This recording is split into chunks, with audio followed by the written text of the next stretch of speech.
Explain to me, Don, the origins of this project and kind of put it in terms of how projects begin in Disney animation. How do they get off the ground?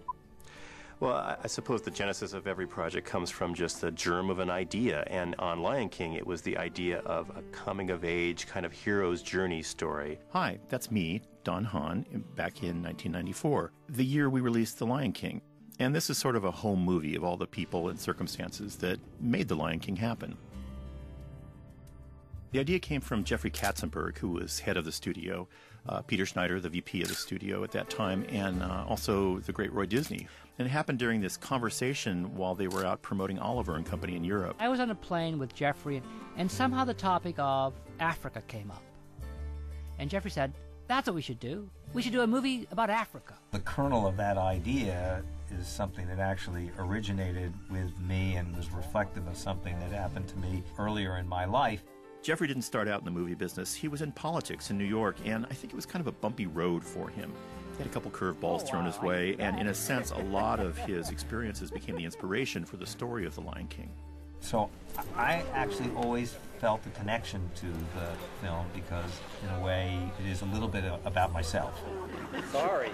It's about, first of all, knowing who you are, you personally inside of yourself, and learning to be true to that, and learning not to absolve yourself from your own responsibilities. There were a bunch of early writers in the film. Linda Wolverton, who wrote Beauty and the Beast, was one of them. And all the development was being directed by George Scribner, who had just come off a big hit with Oliver and Company. Check it out! And they called it King of the Jungle. There was a lot that we had decided pretty early on. I knew I wanted to push it more, for lack of a better way to put it, more naturalistic.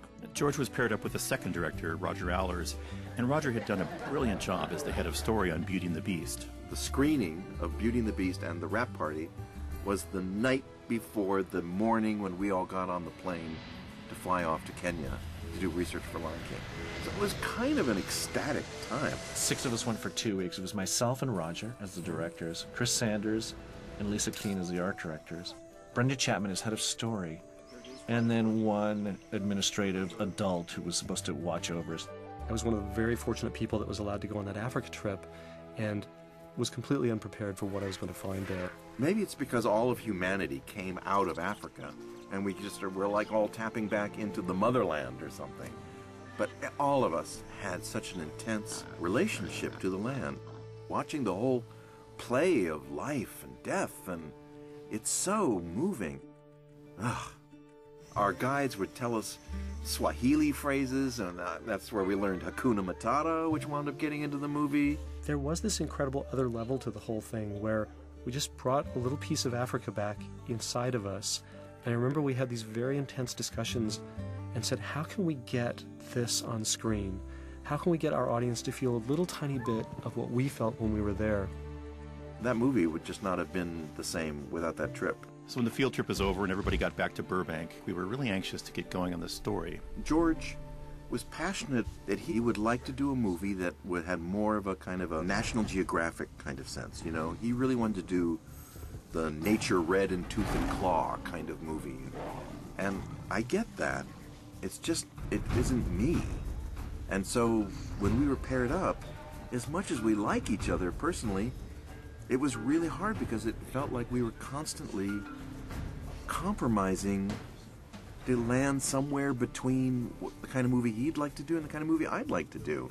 One thing we agreed on, we loved African music and modern African music. Tim Rice was already at the studio writing for Aladdin with Alan Menken, and he was involved in The Lion King from the very early stages, and we were looking for a songwriter to team with him, a musician to team with him. Well, when the whole thing started, they in fact said to me, who would you like to write the music? And Alan Menken is working already on Aladdin and is very busy, so who would you like? And I said, well, Elton John, but you won't get him. I said, you haven't to hope, he'll be too busy. And to my amazement, they said, well, we'll ring him up. After long and difficult negotiations, of which I was no part, Elton did it, and it was fantastic. It seems obvious now that Elton wrote the music for The Lion King, but back then it was a real head-scratcher for a lot of people. I don't understand why Elton, why we're trying to make a movie from Africa. What does this have to... I'm clueless. George, I think, pretty much expressed his disappointment in Elton's music, and I think that maybe didn't go over too well. Okay, hard cut. About a month later, it's time for you to go away. Thank you very much. We're going to go in a different direction. It was like a Sunday night, and George called me and said that he'd been taken off the movie. And it was like, what? You know, I had a lot of learning to do. I totally understand where that decision came from. It's a business. You do what you think is correct, and you move on. When Lion King came up as an opportunity, I got called into Tom Schumacher's office, and he goes, things are changing. Are you willing to come and be the director with Roger Allers on Lion King? And I said, let me think. Yes. So the first day I remember coming in, having read the script, and there was about 20 minutes of story reel done. And I said, so what's the deal? How much of this movie do we need to keep? And you said, none of it. I like, wow, okay, so we're starting from scratch, which was terrific. While the story was under construction, we had to get the animators up to speed. So there was this guy named Jim Fowler, who was a big star on a nature show called Mutual of Omaha's Wild Kingdom. I think it was on Sunday nights with the Walt Disney Show. So we called up Jim, and he brought into the studio these huge cats. It was like Africa in Burbank. And it was really, I think, revolutionary for the animators, because now, all of a sudden, instead of drawing this abstract, they could actually sit down in front of these cats and feel the size and the heat and the power of these animals, and that made a huge difference. A lot of this behavior that you're seeing is perfectly natural.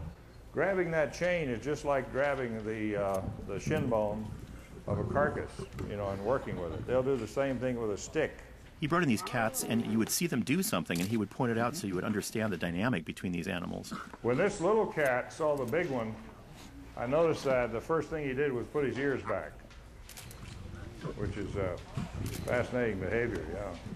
That's a great face on that cat. That's one of the nicest lions I've seen, yeah. We all want Jeffrey to go up and say hi to the how lion. close can one We'd love that. We'd love to have Jeffrey come on, yeah. Jeffrey Katzenberg, Jim Fowler. Jeffrey, I'll teach you. First of all, tasty European blood. The first thing We've been working on it for a couple of months, and then Jeffrey calls a breakfast meeting. And in the meeting, we have the whole crew from Pocahontas and Lion King. And Jeffrey says, Pocahontas is a home run. It's West Side Story. It's Romeo and Juliet with American Indians. It's a hit. Lion King, on the other hand, is kind of an experiment. We don't really know if anybody's going to really want to see it. Jeffrey took us all to the Garden Terrace and told us if the movie did more than $50 million, he'd get on his hands and knees. No one had any faith in that movie.